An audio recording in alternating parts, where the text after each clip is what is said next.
आदाब, नमस्कार। आप देख रहे हैं आईएनएन चैनल। मैं हूं शेख अहमद अली। इस न्यूज बुलेटिन में आइए सबसे पहले नजर डालते हैं हेडलाइंस पर। तेलंगाना में बल्दी इंतखाबात के इनेकाद की राह हमवार, हाई कोर्ट में तमाम अर्जियां मुस्तरद। आरटीसी हड़ताल के 18वें दिन मुलाजिमीन का अनोखा एहतजाज, किया सड़कों पर पकवान, आरजी वर्कर्स को काम से रोकने फूल पेश किए गए। 3 लाख मुलाजिमीन की हड़ताल के बाद बैंकिंग खिदमात मुतासिर। आईएनएक्स मीडिया मामले में सीबीआई की जानिब से दर्ज मामले में साबिक मरकजी वजीर पी चिदम्बरम को जमानत।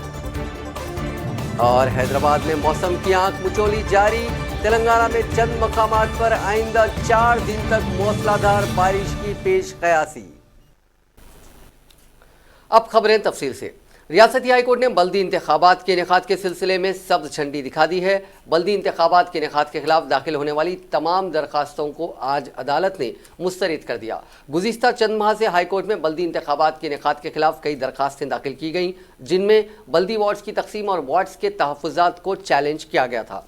तकरीबन 3 माह तक हाईकोर्ट में इन दरखास्तों की तफसीली समाअत हुई थी और आज अदालत ने ख़तई फैसला सुनाते हुए इंतखाबात के खिलाफ दाखिल होने वाली तमाम दरखास्तों को मुस्तरद कर दिया और हुकूमत को हिदायत दी कि वो मुकर्ररा वक्त पर इंतखाबात के इनेकाद को यकीनी बनाएं। हाईकोर्ट की जानिब से बल्दी इंतखाबात के इनेकाद के सिलसिले में राह हमवार हो जाने के बाद रियासती हुकूमत ने इंतखाबात की तैयारियों का आगाज़ कर दिया है। ज़राए के मुताबिक रियासती इलेक्शन कमीशन की जानिब से किसी भी वक्त बल्दी इंतखाबात का नोटिफिकेशन जारी हो सकता है। इससे पहले की समाअत के दौरान हाईकोर्ट ने हुकूमत को इस बात की इजाज़त दी थी कि वो बल्दी इंतखाबात की तैयारियों का आगाज़ कर दे, ताहम नोटिफिकेशन जारी ना करे। ज़राए के मुताबिक रियासत की 121 बल्दियात और 10 म्यूनसिपल कॉरपोरेशन में इंतखाबात मुनक़िद होने वाले हैं। जिन कॉरपोरेशनों में इंतखाबात मुनक़िद होंगे उनमें पुराने म्यूनसिपल कॉरपोरेशन करीमनगर, रामागुंडम, निज़ामाबाद के अलावा 7 नए म्यूनसिपल कॉरपोरेशन बोडुप्पल, फिराजदीगुड़ा, बुड्डनपेट, निज़ामपेट, बंदलागुड़ा, मीरपेट और जवाहर नगर शामिल हैं। बताया गया है कि सिद्दीपेट और अचम्पल्ली बल्दियात की मियाद अभी मुकम्मिल नहीं हुई। इसी तरह खम्मम और ग्रेटर हैदराबाद म्यूनसिपल कॉरपोरेशन की मियाद भी अभी मुकम्मिल नहीं हुई है, जबकि पालोंचा, मंदामरी, मुनुगौड़ बल्दियात में फ़नी वजूहात के बास इंतखाबात मुनक़िद नहीं किए जाएंगे। जडचल्ला और नकरेकल बल्दियात में मज़ाफ़ात के मौज़ूआत को ज़म करने का अमल अभी मुकम्मिल नहीं हुआ, जिसकी वजह से इन 2 बल्दियात भी दीगर बल्दियात के साथ इंतखाबात पर नहीं जाएंगे। Telangana state road transport corporation के हड़ताली मुलाजिमीन ने आज एक मुनफरिद एहतजाज किया, हत्ता कि उनकी गैर मुअय्यना मुद्दत की हड़ताल 18वें दिन में दाखिल हो गई। हड़ताली मुलाजिमीन ने आर्जी मुलाजिमीन को फूल पेश करते हुए उनसे बसें ना चलाने की ख्वाहिश की। एहतजाजी मुलाजिमीन ने आर्जी ड्राइवरों और कंडक्टरों से मुलाकात की और उन्हें गुलाब के फूल पेश करते हुए ख्वाहिश की कि वो ड्यूटी से रुजू होते हुए इंतज़ामिया से इश्तराक ना करें। आर्जी मुलाजिमीन से तेलंगाना के आरटीसी मुलाजिमीन की जॉइंट एक्शन कमेटी ने कहा कि वो महकमे आरटीसी में मखलूआत जायदादों को पुर करने के लिए भी जद्दोजहद कर रही है और आर्जी ड्राइवर्स और कंडक्टर्स ऐसे मौके पर बसें ना चलाएं। महकमे आरटीसी के ज़ायदस 48,000 मुलाजिमीन अपने मुतालिबात पर जोर देने के लिए 5 अक्टूबर से हड़ताल कर रहे हैं, जिनमें हुकूमत में महकमे आरटीसी का इंजमाम भी शामिल है, ताकि उन्हें भी सरकारी मुलाजिमीन के ममासिल मरात हासिल हो सके। मुलाजिमीन के खिलाफ सख्त मौक़िफ़ इख्तियार करते हुए रियासती हुकूमत ने हड़ताल को गैर कानूनी करार दिया और तमाम मुतालिबात मुस्तरद कर दिए। चीफ मिनिस्टर के चंद्रशेखर राव ने न सिर्फ बातचीत का इम्कान मुस्तरद कर दिया, बल्कि ये ऐलान भी कर दिया कि हुकूमत ने जो डेडलाइन मुकर्रर की थी उस वक्त तक ड्यूटी से रुजू ना होने वाले मुलाजिमीन अज खुद बरतरफ यानी सेल्फ डिसमिस हो गए हैं और मुलाजिमीन के साथ बातचीत का कोई सवाल ही पैदा नहीं होता। महकमे आरटीसी के मुलाजिमीन अपोजिशन जमातों, मुख्तलिफ ट्रेड यूनियनों, तुलबा और अवामी तंजीमों के साथ एहतजाज जारी रखे हुए हैं, जबकि महकमे आरटीसी आर्जी बुनियादों पर मुकर्रर करदा वर्करों की मदद से खिदमात मुकम्मिल बहाल करने के इक़दामात कर रहा है। महकमे आरटीसी ने दावा किया है कि 10,500 के मिन जुमला ज़्यादातर बसें पुलिस के प्रोटेक्शन में चलाई जा रही हैं। तेलंगाना हाईकोर्ट ने हालांकि 2 मरतबा दोनों फरीक़ैन को इस मसले पर बातचीत का मशवरा दिया, लेकिन हुनूस दोनों फरीकों की जानिब से कोई पहल सामने नहीं आई। जॉइंट एक्शन कमेटी के कन्वीनर अश्वत्थामा रेड्डी ने कहा है कि हुकूमत या महकमे आरटीसी अगर बातचीत के लिए मदऊ करते हैं तो वो इसके लिए तैयार हैं। उन्होंने कहा कि बातचीत के बावजूद हड़ताल जारी रहेगी। गुज़िश्ता हफ्ते ही तनाव की वजह से 2 मुलाजिमीन ने खुदकशियाँ कर लीं क्योंकि उन्हें सितंबर की तनख्वाहें भी नहीं मिली थी। इस दौरान एक रिपोर्ट के मुताबिक हड़ताली मुलाजिमीन ने आज रियासत के मुख्तलिफ आरटीसी डिपोज के रूबरू अपने अफराद खानदान के साथ एहतजाज किया, जिनमें हैदराबाद भी शामिल है। चंद मकामात बशमूल यादगिरी गुट्टा और खम्मम में पुलिस ने एहतजाजी मुलाजिमीन को उस वक्त हिरासत में ले लिया जब वो आर्जी मुलाजिमीन को डिपोज में दाखिल होने से रोकने की कोशिश कर रहे थे। आरटीसी हड़ताल खत्म होने के कोई आसार दिखाई नहीं दे रहे हैं, जिसकी वजह से मुसाफिरीन को नाकाबिले बयान मुश्किलात का सामना करना पड़ रहा है। आरटीसी इंतजामिया ने हालांकि दरकार तादाद में बसें चलाने का दावा किया है, लेकिन वो मुसाफिरीन की ज़रूरियात की तकमील से कासिर है।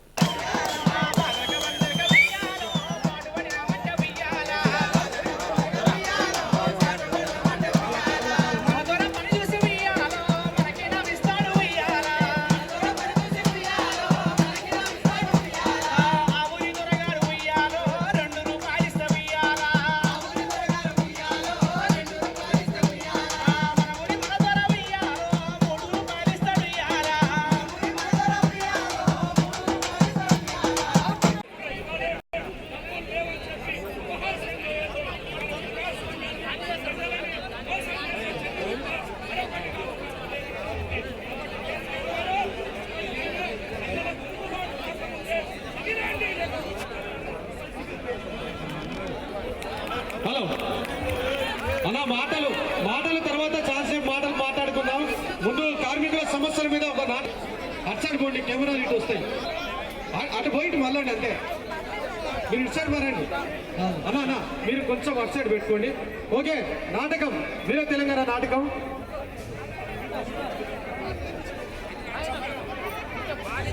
హలో, కొంచెం నిశ్శబ్దంగా ఉండాలి. పెద్దలు చాలా మంది రావడం జరిగింది. ఇప్పుడు ఈ యొక్క నిరసన సభని ఉద్దేశించి పెద్దలు గౌరవనీయులు కాంగ్రెస్ పార్టీ సీనియర్ నాయకులు హనుమంతరావు గారిని మాట్లాడ वज़ीर आला के चंद्रशेखर राव ने आरटीसी हड़ताल पर जायज़ा इजलास मुनक़िद करते हुए अदालत के अहकामात का तफसीली जायज़ा लिया। इस इजलास में वज़ीर ट्रांसपोर्ट अजय कुमार के अलावा कई आला ओहदेदार मौजूद थे। ज़राए के मुताबिक मुलाजिमीन के साथ बातचीत की अदालत की हिदायत के बाद वज़ीर आला का ये पहला इजलास था, क्योंकि वज़ीर आला अदालत के अहकामात ना मिलने का जवाब पेश करते आ रहे थे। इसके अलावा मुस्तकिल मैनेजिंग डायरेक्टर को मुकर्रर करने के लिए भी अदालत ने हिदायत दी थी और मुलाजिमीन को तनख्वाहों की अदायगी का हुक्म दिया था, लेकिन अब तक इन तमाम उमूर पर हुकूमत ने कोई पेशरफ्त नहीं की है। हुकूमत ने अदालत में यह वजाहत की थी कि तनख्वाहों की अदायगी मुमकिन नहीं है क्योंकि कॉरपोरेशन के पास फंड्स नहीं हैं। दीगर उमूर पर क्या मौक़िफ़ इख्तियार करना चाहिए, इस पर तबादला ख्याल किया गया। इस इजलास से मुतालिक कोई सरकारी बयान सामने नहीं आया है। पता चला है कि हुकूमत इस बात पर गौर कर रही है कि बातचीत के अमल को किस तरह शुरू किया जाए। इस सिलसिले में हुकूमत के पास 28 अक्टूबर तक का वक्त है। चीफ जस्टिस रघुवेंद्र सिंह चौहान और जस्टिस ए अभिषेक रेड्डी पर मुश्तमिल तेलंगाना हाईकोर्ट की एक डिवीजन बेंच ने Telangana state road transport corporation के मुलाजिमीन को तनख्वाहों की अदायगी के मसले पर दाखिल करदा ताज़ा दरखास्त पर फौरी समाअत से इनकार कर दिया है। बेंच ने निशानदही की है कि एक वाहिद रुकनी जज पहले ही इस किस्म के मामले की समाअत कर रहे हैं और इस मसले पर मफाद आम्मा की दरखास्त के अदखाल की कोई वजह नहीं है। दरखास्त गुजार के वकील पी कृष्णैया ने यह दरखास्त दाखिल की थी, जिसे डिवीजन बेंच ने मुस्तरद करते हुए कहा कि यह मामला वाहिद रुकनी जज के पास ज़ेरे इल्तवा है और मफाद आम्मा की दरखास्त को कबूल नहीं किया जाएगा। रियासती हाईकोर्ट में आरटीसी की जानिब से किराए के बसों को हासिल करने से मुतालिक तलब करदा टेंडर को आरटीसी वर्कर्स यूनियन ने चैलेंज किया है।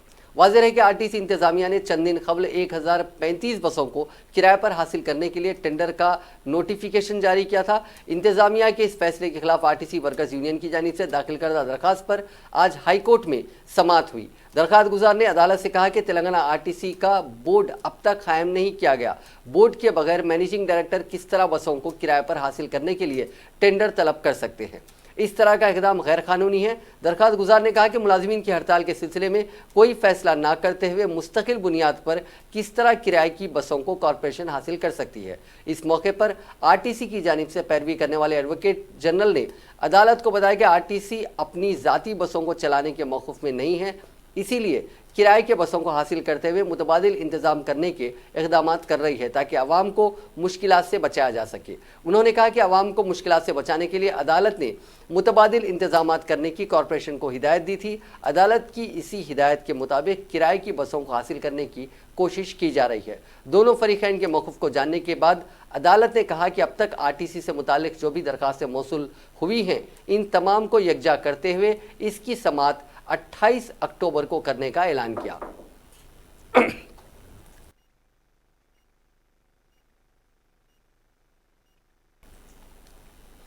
All India bank employees association और bank employees federation of India की अपील पर आज अवामी शोबे और खानगी शोबे के बैंकों के तकरीबन 3 लाख मुलाजिमीन ने 4 बैंकों में अवामी शोबे के 10 बैंकों के इंजमाम से मुतालिक मरकजी हुकूमत के फैसले के खिलाफ मुल्क गिर सतह की हड़ताल में हिस्सा लिया। जनरल सेक्रेटरी AIBEA-CH वेंकटचलम ने बताया कि हड़ताल की वजह से मुल्क भर में बैंक खिदमात मुतासिर रहीं। उन्होंने बताया कि अहदेदारों ने भी हड़ताल की अमलन तायद की और मुख्तलिफ ब्रांचेस पर क्लरिकल काम नहीं लिया। वेंकटचलम ने मजीद बताया कि चेक्स के क्लियरेंस भी मुतासिर रहे क्योंकि बैंकों ने चेक्स कबूल नहीं किए और उन्हें नेशनल पेमेंट कॉरपोरेशन को रवाना नहीं किया। सरकारी मामलें भी मुतासिर रहीं। कई ATMs में नकद रुकूमात नहीं थी। इस दौरान मौसूला इत्तला में बताया गया कि रियासत तेलंगाना में आंध्रा बैंक की ब्रांचेस पर भी रुकूमात का लेन देन मुअत्तल रहा क्योंकि इस बैंक के मुलाजिमीन ने भी 24 घंटे की हड़ताल में हिस्सा लिया। रियासत में आंध्रा बैंक की तकरीबन 600 ब्रांचेस हैं। स्टेट बैंक ऑफ इंडिया ने कबल कहा था कि हड़ताल का मामूली असर रहेगा क्योंकि इसके ज़्यादातर मुलाजिमीन हड़ताली यूनियनों के अरकान नहीं हैं। करीमनगर, महबूबनगर, वरंगल और निज़ामाबाद के तमाम जोनल दफातर के हेड ऑफिस पर एहतजाजी मुजाहरे किए गए। हैदराबाद में आंध्रा बैंक के हेड ऑफिस पर ज़बरदस्त एहतजाजी मुजाहरा किया गया जिसमें दोनों शहरों हैदराबाद और सिकंदराबाद के मुलाजिमीन ने हिस्सा लिया। यूनियन कायदीन ने दावा किया है कि हड़ताल मुकम्मल कामयाब रही। Chief minister Andhra Pradesh YS Jagan Mohan Reddy ने आज मरकजी वज़ीर दाखिला अमित शाह से मुलाकात की और रियासत को दरपेश मुख्तलिफ मसाइल बशमुल मेगा पोलावरम आबपाशी प्रोजेक्ट पर अमलावरी पर तबादला ख्याल किया। चीफ मिनिस्टर ने अमित शाह को उनकी 55वीं सालगिरह पर मुबारकबाद भी पेश की। ज़राए ने बताया कि 40 मिनट तक जारी रहने वाली इस मुलाकात के दौरान जगन मोहन रेड्डी ने रियासत की माली सूरत हाल और दूसरे चैलेंजेस बशमुल पोलावरम आबपाशी प्रोजेक्ट पर अमलावरी, नए दारुल हुकूमत की तामीर और आंध्र प्रदेश की तकसीम से मुतालिक दूसरे मसाइल पर बातचीत की। ज़राए ने बताया कि चीफ मिनिस्टर जगन मोहन रेड्डी ने मरकज़ पर जोर दिया कि वो रियासत की मुनासिब माली इमदाद करे जो माली बहरान का सामना कर रही है। समाज के मुख्तलिफ तबकात के लिए हुकूमत ने हाल ही में कई नई स्कीमात पर अमल आवरी का आगाज़ किया है जिसके लिए उसे फंड्स की ज़रूरत लाहक हो गई है। रियासती हुकूमत के मुताबिक आंध्र प्रदेश का कर्ज का बोझ 2019 के ख़त्म तक 2,58,928 करोड़ रुपये तक पहुँच जाएगा। सरकारी डाटा के मुताबिक 2018-19 में मालिया के खसारे 11,654 करोड़ तक पहुंचने का अंदेशा है। खेल और सेहत के वजीर वी श्रीनिवास गौड़ ने मरकजी वजीर खेल किरण रिजिजू और director general of sports authority of India को मकतूब लिखते हुए दरखास्त की कि रियासत तेलंगाना के निज़ामाबाद ज़िले से ताल्लुक़ रखने वाली निखत ज़रीन को 2020 ओलंपिक्स में 51 किलोग्राम ज़मरे में मुंतखब करें। वज़ीर मौसूफ ने अपने मकतूब में कहा कि निखत ज़रीन बचपन से ही बॉक्सिंग में महारत हासिल की और रियासत कौमी और बैनुल अक़वामी सतह पर मुख्तलिफ चैम्पियनशिपों में तलाई तमगे जीतकर रियासत का और मुल्क का नाम रोशन किया है। वज़ीर श्रीनिवास गौड़ ने कहा कि अगर निखत ज़रीन को 2020 में टोक्यो ओलंपिक्स के लिए मुंतखब किया गया तो वो ओलंपिक के मुकाबले में मेडल हासिल कर सकती है। श्रीनिवास गौड़ ने निखत ज़रीन के वालिद से कहा कि इस बारे में वो वज़ीर आला को वाकिफ़ करवाएंगे। इस मौके पर रियासती खेलों के चेयरमैन एलीपुरम वेंकटेश्वरा रेड्डी भी मौजूद थे।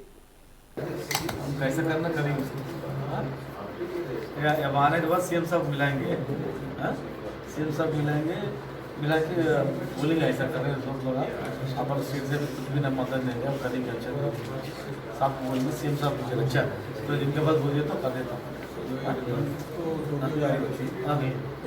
BJP leader P Sudhakar Reddy ने इल्ज़ाम लगाया है कि रियासती हुकूमत में इंसानियत नाम की चीज़ नहीं है। मीडिया से बात करते हुए उन्होंने वज़ीर सेहत ईटला राजेंद्र को शदीद तनकीद का निशाना बनाया और कहा कि तेलंगाना का महकमा सेहत बीमार हो चुका है। एलबी नगर के दवाखाने में 4 माह के बच्चे की मौत का अफसोसनाक वाक़या पेश आया।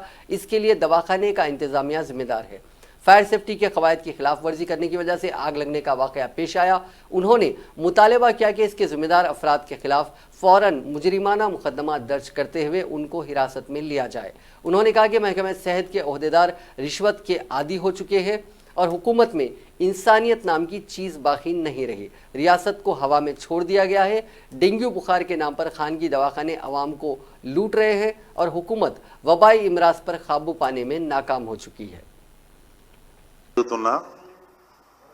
రాష్ట్ర ముఖ్యమంత్రికి కానీ మంత్రులకు కానీ అడ్మినిస్ట్రేషన్కి చీమ కుట్టినట్టయినా లేదు. ముఖ్యంగా ఆరోగ్యం, ప్రాథమిక ఆరోగ్య వ్యవహారంలో మేము గత అనేక సమావేశాల్లో చివరికి గవర్నర్ గారి దృష్టికి కూడా తీసుకొచ్చి ఆరోగ్య శాఖ మంత్రి ఈటెల రాజేందర్ గారిని కూడా మొట్టమొదటి బీజేపీ తరఫునే మేము రిప్రజెంట్ చేసి విష జ్వరాలు, డెంగ్యూ జ్వరాలు రాష్ట్ర వ్యాప్తంగా మరి ఇంత పెద్ద ఎత్తున ప్రబలుతున్నాయి. హాస్పిటల్లో బెడ్లు సరిపోవట్లేదు. ప్రైవేట్ హాస్పిటల్స్ లూట్ ఎక్కువైంది. నిఘా లోపం, మందుల కొరత, ఓవరాల్గా చూస్తే ఆరోగ్య శాఖకే జబ్బు పట్టినట్టు అయిపోయింది. మినిస్ట్రీ ఆరోగ్య శాఖే పేషెంట్ అయిపోయింది. ఇలాంటి పరిస్థితుల్లో అనేక ఇన్సిడెంట్లు జరుగుతున్నాయి. ఫైర్ సేఫ్టీ మెజర్స్ తీసుకోవటంలో అనేక ఆసుపత్రుల్లో నిర్లక్ష్యం చూపటం వలన లేటెస్ట్ హైదరాబాద్ ఎల్బీ నగర్లో Shine children's hospital fire accident నిజంగా అందరినీ కలిసివేసినటువంటి సంఘటన. 4 సంవత్సరాల పిల్లవాడు శిశువు మృత్యువాత పడ్డాడు. షార్ట్ సర్క్యూట్ అయి రిఫ్రిజిరేటర్ బ్లాస్ట్ అయి ఎన్ఐసియు అంటే ఐసియులో ఇబ్బంది అయినటువంటి నేపథ్యంలో ఒక శిశువు మృత్యువాత, 3 గాయాలు తీవ్రంగా. 40 మంది చిన్నారులు ఉన్నటువంటి ఆ హాస్పిటల్లో 3 నర్సులు మాత్రమే అవైలబుల్ ఉన్నారు. రాత్రిపూట డాక్టర్లు అవైలబుల్. पुलिस कांस्टेबल तखरुरात में बेकायदगियों के खिलाफ उम्मीदवारों ने आज प्रगति भवन का घेराव करने की कोशिश की। पुलिस ने उसे नाकाम बनाते हुए उम्मीदवारों को गिरफ्तार कर लिया। कांस्टेबल उम्मीदवारों का इल्ज़ाम है कि कांस्टेबल तखरुरात में बेकायदगियां हुई हैं। कम निशानात वालों को तखरुर करने पर एतराज़ करते हुए उन उम्मीदवारों ने एहतजाज किया और उनके साथ इंसाफ करने का मुतालबा किया। डायरेक्टर सरकारी इम्तिहानात बी सुधाकर ने आज मुताला किया है कि हेडमास्टर अकाउंटेंट टेस्ट 28 दिसंबर 2019 को मुनक़िद किया जाएगा। यहाँ जारी करदा प्रेस नोट में बताया गया है कि पर्चे अव्वल और पर्चे दुवम के इस टेस्ट के लिए इम्तिहानी फ़ीस 150 रुपये मुकर्रर की गई है और जुर्माने के बगैर फ़ीस दाखिल करने की आखिरी तारीख 11 नवंबर रहेगी, जबकि 60 रुपये जुर्माने के साथ 18 नवंबर तक फ़ीस दाखिल की जा सकती है। प्रेस नोट में मज़ीद बताया गया है कि सुबह 10 ता 1 बजे दिन पर्चे अव्वल किताबों के बगैर मुनक़िद होगा, जबकि 28 दिसंबर को ही पर्चे दुवम किताबों के साथ दोपहर 2 बजे ता 5 बजे शाम तक मुनक़िद किया जाएगा।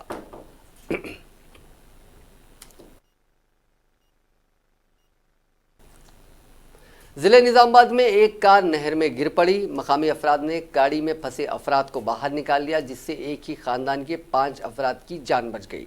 तफसीलात के मुताबिक जगतियाल ज़िले के रायकल से ताल्लुक़ रखने वाले एक ख़ानदान निज़ामाबाद ज़िले के रालड़ा वागू आबशार को देखने के लिए कार में सफ़र कर रहा था कि उनकी गाड़ी कुमरपल्ली मंडल के करीब नहर में गिर गई। मकामी लोगों ने फौरी तौर पर पानी में छलांग लगाते हुए कार का दरवाज़ा खोला और मुसाफिरों को बाहर निकाल लिया। हादसे के वक्त कार में शोहर, बीवी और 3 बच्चे थे। बाद अज़ां कार को क्रेन की मदद से निकाला गया। रियासत तेलंगाना के ज़िले सूर्यापेट मोंगाला मंडल माधवरम के पास हादसे के बाद 2 कारों को आग लग गई। हैदराबाद से विजयवाड़ा की सिम जाने वाली कार बेकाबू होकर डिवाइडर से टकराने के बाद सड़क की दूसरी जानिब से गुजरने वाली कार पर गिर पड़ी। हादसे के बाद दोनों कारों में आग लग गई और दोनों कारें शोलापोश हो गईं। आग लगते ही मुसाफिरीन फौरी बाहर निकल आए, जिसकी वजह से बड़ा हादसा टल गया। हादसे के बाद इस मसरूफ़ तरीन सड़क पर ट्रैफिक के निज़ाम में खलल पड़ा। हैदराबाद के कई इलाकों में आज अचानक बारिश हुई। बारिश की वजह से लोगों को मुश्किलात का सामना करना पड़ा। बारिश की वजह से बाज़ मकामात पर सड़कों पर पानी जमा होने की तलात है। कुछ देर तक हुई बारिश के बाद अचानक मौसम बदल गया और धूप निकल आई। वाज़ेह रहे कि महकमे मौसमियात ने बारिश की पेशकयासी की थी। यहाँ ये जिक्र बेजा ना होगा कि बारिश की वजह से रियासत के कई मकामात पर आबपाशी प्रोजेक्ट्स की सतह में इजाफा हुआ है। महकमे मौसमियात ने आज एक बुलेटिन जारी करते हुए तेलंगाना के मुख्तलिफ अजला में चंद मकामात पर आइंदा 4 दिन तक मूसलाधार बारिश की पेशकयासी की है, जबकि 24 अक्टूबर तक साहिली आंध्र प्रदेश, रायलसीमा और यानम में चंद मकामात पर गरज और चमक के साथ इंतहाई मूसलाधार बारिश का इम्कान है। गुज़िश्ता 24 घंटों के दौरान तेलंगाना के चंद मकामात और साहिली आंध्र प्रदेश के अजला नेल्लूर और प्रकाशम में कहीं कहीं मूसलाधार बारिश हुई। बुलेटिन में बताया गया कि 23 तथा 26 अक्टूबर तेलंगाना के मुख्तलिफ अजला में गरज और चमक के साथ चंद मकामात पर मूसलाधार बारिश का इम्कान है। मंगल को ज़िले खम्मम के कागज़नगर में 6 सेंटीमीटर बारिश रिकॉर्ड की गई, जबकि ज़िले निज़ामाबाद के धरपल्ली, एदापल्ली में हर जगह 3-3 सेंटीमीटर बारिश रिकॉर्ड की गई। ज़िले खम्मम में आज़म तरीन दर्जे हरारत 31.8 डिग्री सेल्सियस दर्ज किया गया, जबकि मेदक में अक़ल तरीन दर्जे हरारत 19.6 डिग्री सेल्सियस रहा। सुप्रीम कोर्ट ने साबिक़ वज़ीर ख़जाना और सीनियर कांग्रेसी लीडर पी चिदम्बरम को आईएनएक्स मीडिया करप्शन मामले में सीबीआई की जानिब से दर्ज केस में ज़मानत दे दी है।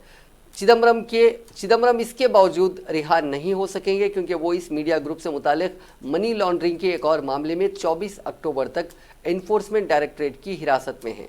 जस्टिस आर भानुमति की सदारत वाली बेंच ने मंगल को पी चिदम्बरम को जमानत देने का फैसला सुनाया। उन्होंने कहा कि दरख्वास्त गुजार को जमानत पर रिहा किया जा सकता है, बशर्ते कि वो किसी दूसरे मामले में गिरफ्तार न हो। ख्याल रहे कि साबिक़ वज़ीर ख़जाना ने दिल्ली हाई कोर्ट से जमानत की दरख्वास्त मुस्तरद होने के बाद अदालत उज़्मा में अपील की थी। सुप्रीम कोर्ट के इस फैसले के बाद दिल्ली हाई कोर्ट का फैसला गैर मुअस्सर हो जाएगा। वज़ीर दिफा राजनाथ सिंह ने मंगल के रोज़ कहा कि मुल्क की समंदरी सरहदें बहरिया के हाथों में मुकम्मल तौर पर महफूज हैं और उन्हें यकीन है कि मुंबई जैसे दहशतगर्दाना हमले फिर नहीं होने दिए जाएंगे।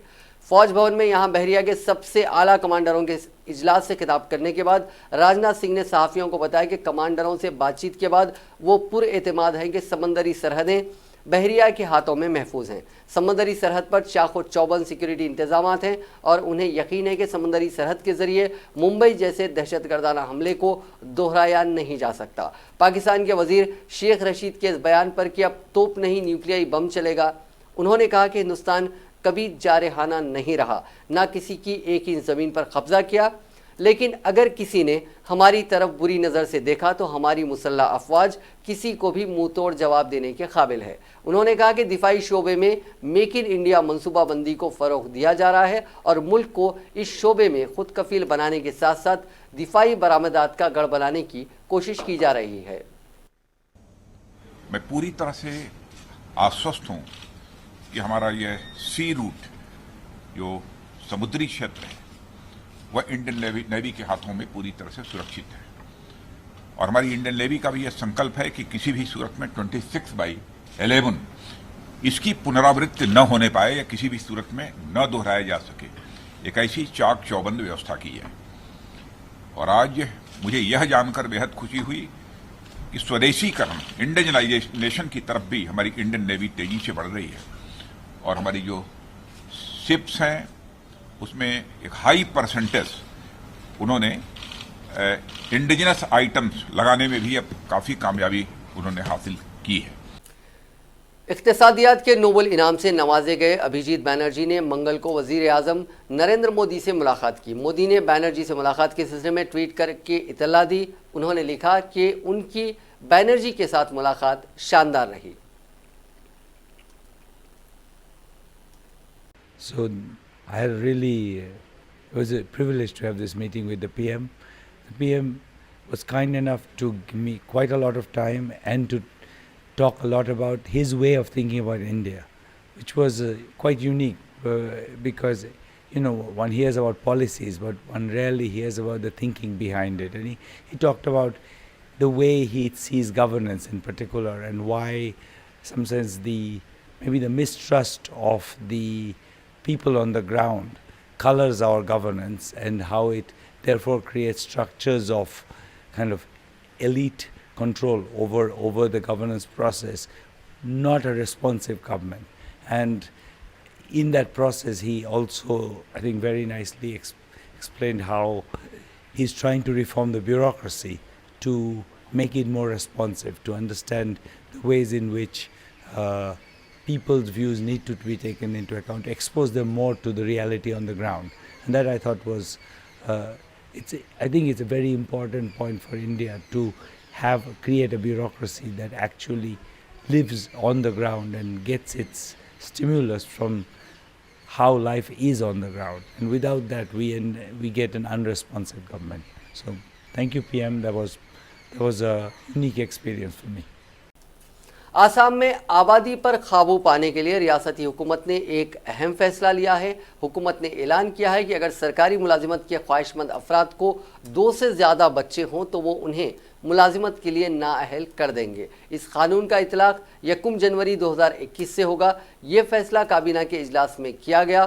2 से ज़ायद बच्चे रखने वालों को सरकारी मुलाजिमत फराहम न करने से मुतालिक करारदाद आसाम असम्बली में 2017 में मंजूर की गई थी और हालिया काबीना के इजलास में 2021 से इस कानून को नाफिज करने का फैसला किया गया है।